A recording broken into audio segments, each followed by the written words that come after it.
Hello student, मैं Rahul Sharma Rahul study centre में आपका स्वागत करता हूं।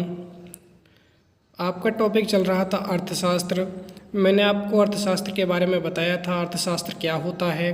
अर्थशास्त्र को दो भागों में हम पढ़ते हैं, उसके बारे में मैंने आपको बताया था। व्यष्टि अर्थशास्त्र और समष्टि अर्थशास्त्र के बारे में मैंने आपको बताया था। मैंने आपको अर्थशास्त्र के दो उदाहरण भी बताए थे आपको पिछली वीडियो में। आज आपका टॉपिक है आप अर्थशास्त्र का अध्ययन क्यों करना चाहते हैं। आज आपका टॉपिक है अर्थशास्त्र का अध्ययन आप क्यों करते हो, आपके लिए क्यों ज़रूरी है, उसके बारे में आज हम बात करते हैं। कुछ कारण लिखे हुए हैं, उसके बारे में हम बात करेंगे डिटेल में। जैसा लिखा हुआ है, अर्थशास्त्र के अध्ययन से ज्ञान में वृद्धि होती है, तर्क शक्ति बढ़ती है और दृष्टिकोण विस्तृत एवं वैज्ञानिक हो जाता है।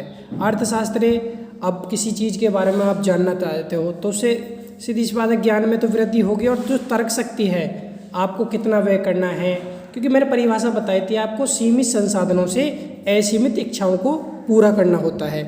उसमें ज्ञान में वृद्धि होगी। जो हमारे पास 10,000 रुपये हैं, उसमें हमें कौन सी चीज़ कब खरीदनी है, कौन सी सबसे ज़्यादा आवश्यकता है, उस वस्तु को खरीदना है। उससे क्या है, आपकी तर्क शक्ति भी बढ़ती है और दृष्टिकोण विस्तृत एवं वैज्ञानिक हो जाता है। यानी किसी वस्तु के बारे में अधिक सोचते हैं तो वो वैज्ञानिक हो जाता है। जो उसका सोचने की जो नज़रिया है, उसका एक दृष्टिकोण अलग हो जाता है और वैज्ञानिक भी हो जाता है। तो पहला कारण है, अर्थशास्त्र के अध्ययन से ज्ञान में वृद्धि होती है और तर्क शक्ति बढ़ती है और दृष्टिकोण विस्तृत एवं वैज्ञानिक हो जाता है। क्लियर है। अर्थशास्त्र का अध्ययन क्यों करते हैं, उसका दूसरा कारण है, अर्थशास्त्र के अध्ययन से चुनाव योग्यता में वृद्धि होती है। चुनाव योग्यता में वृद्धि मैंने आपको बताया था। आपके पिताजी की सैलरी 10,000 रुपये है, तो आपके पास क्या है, एक सीमित संसाधन है। सीमित संसाधन में 10,000 में अपनी जो आवश्यकता की वस्तु हैं, जो सबसे ज़्यादा आवश्यक हैं, उन वस्तुओं को चयन करने में, उसमें चयन की जो योग्यता है उसमें वृद्धि होती है। यानी आपको चयन करना पड़ता है। उसके बाद है, और हम आवश्यकताओं में भेद करने में समर्थ हो जाते हैं। क्लियर है। जब आप किसी के बारे में आप बात करोगे कि जिसमें आपको सीमित संसाधन है, आपके पास 10,000 रुपये हैं और असीमित इच्छाएं हैं, तो आप क्या है, उसमें समर्थ हो जाओगे। उनको आवश्यकताओं को भेद करने में समर्थ हो जाओगे। आवश्यकता के अनुसार ही वस्तु खरीदोगे। जो सबसे ज़्यादा आवश्यक है उसको सबसे पहले खरीदोगे। जो सबसे कम आवश्यक है उसको बाद में, अगर पैसे बचते हैं, आपके पास संसाधन बचते हैं, तो आप बाद में देखोगे। ठीक है। तो इसमें क्या है, आप चुनाव योग्यता में वृद्धि हो जाती है। ठीक है। अर्थशास्त्र के अध्ययन से चुनाव योग्यता में वृद्धि होती है। तीसरा है, पारिवारिक बजट बनाकर हम विवेकपूर्ण ढंग से व्यय करना सीख जाते हैं। इससे हमें अधिकतम संतुष्टि प्राप्त होती है। यानी विवेकपूर्ण का मतलब है, आपको पता ही है, मैं एग्जाम्पल दोबारा देना चाहूँगा। अगर किसी के पास सीमित संसाधन, आप किसी के पास 100 रुपये हैं और उसमें सब आपको जो सबसे ज़्यादा 100 रुपये में अपनी जो इच्छाएं हैं उनको पूरा करना है। उसमें क्या है, आप अपनी आवश्यकता के अनुसार, जैसे से पहले सब्जी लेनी है, क्योंकि खाने वाली चीज़ें हैं वो ज़रूरी हैं, बिना खाए नहीं रह सकते आप। यानी विवेकपूर्ण ढंग से व्यय करना सीख जाते हैं, आवश्यकता के अनुसार व्यय करना सीख जाते हैं। जो इम्पोर्टेंट वस्तु है उसको खरीदना आप सीख जाते हैं।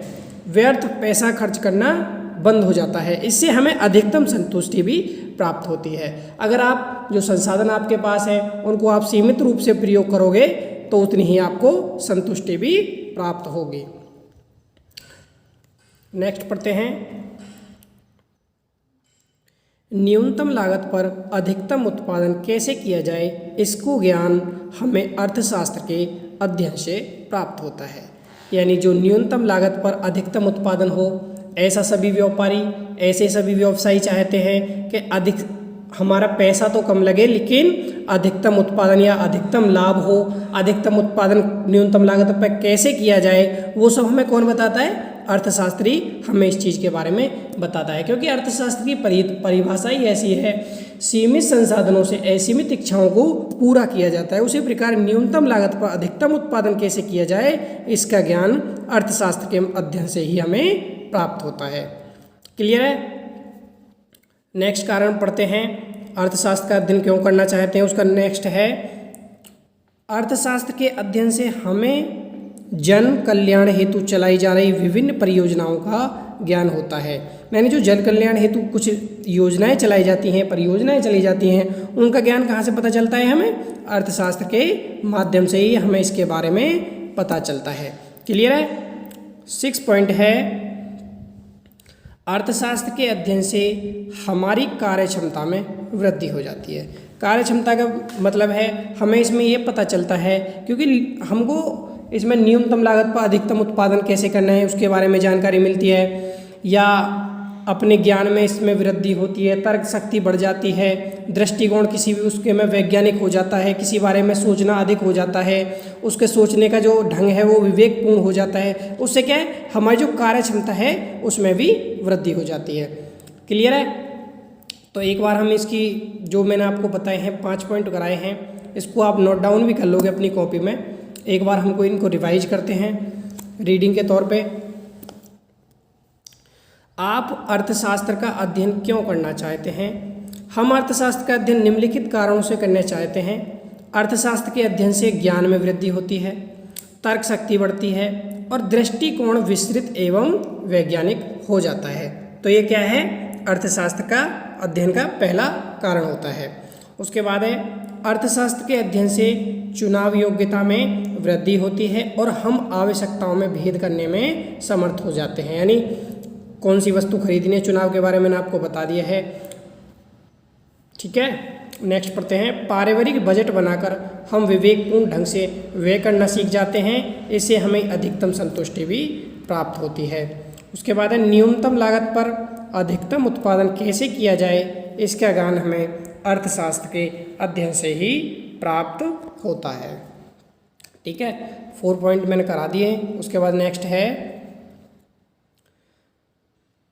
अर्थशास्त्र के अध्ययन से हमें जन कल्याण हेतु चलाई जा रही विभिन्न परियोजनाओं का ज्ञान भी होता है। किसके माध्यम से होता है? अर्थशास्त्र के माध्यम से। उसके बाद है, अर्थशास्त्र के अध्ययन से हमारी जो कार्य क्षमता है उसमें भी वृद्धि होती है।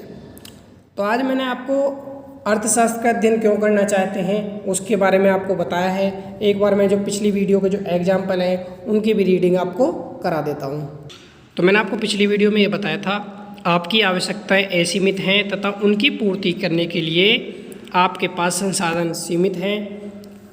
तो उसके मैंने आपको 2 उदाहरण इनकी व्याख्या करी थी। तो पहला बताया था मैंने, माना हमारे पास 100 रुपये हैं, हम इससे फल, सब्जियां, पुस्तक, खेल का सामान आदि खरीदना चाहते हैं।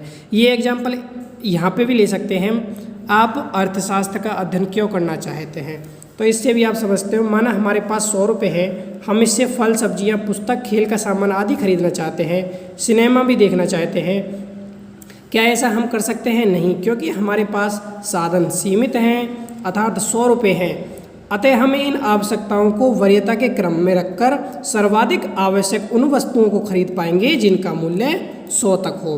क्लियर है? क्योंकि मैंने आपको बताया जो अर्थशास्त्र की आवश्यकता है, यानी अर्थशास्त्र का अध्ययन क्यों करना पड़ता है, उसे चुनाव योग्यता में वृद्धि होती है और हम आवश्यकताओं में भेद करने में भी समर्थ हो जाते हैं। और जो अपना बजट है, बजट विवेकपूर्ण ढंग से व्यय करना भी सीख जाते हैं। क्लियर है? दूसरा मैंने एग्जाम्पल आपको एक एग्जाम्पल और कराया था इसमें, माना एक व्यक्ति के पास एक 10,000 रुपये की पूंजी है, वह इसे अनाज को संग्रह करने में, अंश पत्रों व ऋण पत्रों में लगाने, कंप्यूटर लगाकर जॉब करना, वर्क करने आदि कार्यों में लगाना चाहता है। वह ऐसा नहीं कर सकता क्योंकि उसके पास पूंजी सीमित है, मात्र 10,000 रुपये हैं। अतः वह वही कार्य कर पाएगा जिसमें अधिकतम पूंजी की आवश्यकता मात्र 10,000 रुपये होगी। क्लियर है? तो आपको मैंने आज आपको बताया है आप अर्थशास्त्र का अध्ययन क्यों करना चाहते हैं, वो मैंने आपको अच्छे तरह से समझा दिया है। आप इसको अपनी कॉपी में लिख लेंगे। और आज के लिए इतना ही। Thank you for watching.